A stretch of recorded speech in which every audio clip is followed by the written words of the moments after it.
Do you know that paws that pray together stick together? Si Mama, kunin ko pa yung dog bowl. Halika na, upo na rito. Upo na.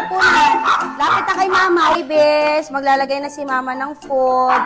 Wala mo nang kukuha hanggat hindi sinasabi ni Mama, ha? Tutunan na talaga nila na hindi muna sila kakain hanggat hindi natatapos si Mama. Sige, maglilid na daw ng prayer si Lalan. Lalan, okay, tingin na lahat kay Mama.